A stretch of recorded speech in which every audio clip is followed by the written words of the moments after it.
नमस्कार मु धनेश्वर आज गोटे भिन्न स्वादर नुआ टॉपिक को नहीं यही वीडियो एथिरे आमे जानिबा 12 मास जात व्यक्तिंकर स्वभाव संबंध में अर्थात शिशुटीए क्यों मासरे जात हेले तार स्वभाव किभली होइथाय एही संबंध में वीडियो को आरंभ करिया पूर्व मु निवेदन करुछि जे वीडियो को अधारू जमा स्किप करिवे नाही। ଏହା कले अनेक गुरुत्वपूर्ण टिप्स गुड़ी को आपण जानि परिबे नाही।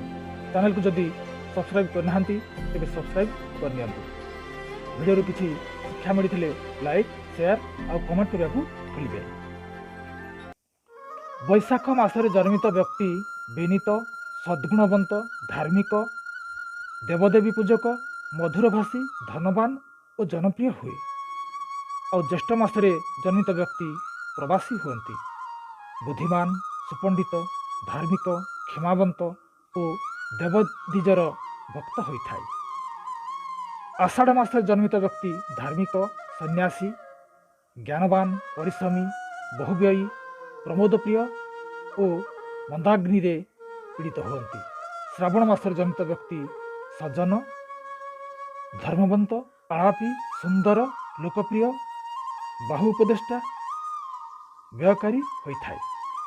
भाद्रव मास जन्मित व्यक्ति शत्रु दमनकारी परिश्रमी धीर कुटिल कपटी सदा हास्यमुखर होता है।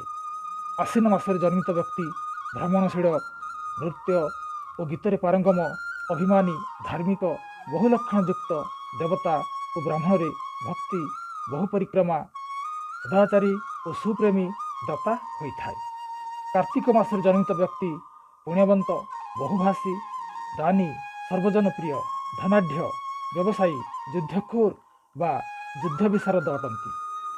मार्गशीर मासरे जन्मित व्यक्ति सर्वदा प्रवासी धार्मिक परोपकारी भ्रमणशील व्यवसायी बहुजशकारी चिकित्सक और यही अनेक सुगुणर अधिकारी होता। पौष मासरे जन्मित व्यक्ति सुपंडित शिक्षक दानी पितृमातृसेवा देवता और ब्राह्मण भक्ति मंत्रतंत्रविद शेष अवस्था धनहीन होता। माघ मासर जन्मित व्यक्ति गुणश्रेष्ठ होती क्षमावंत विषयावंत सन्यासी धीरचित धीरमती पंडित विलासी दानी सज्जन बालक और यही अनेक सुगुणर अधिकारी होता।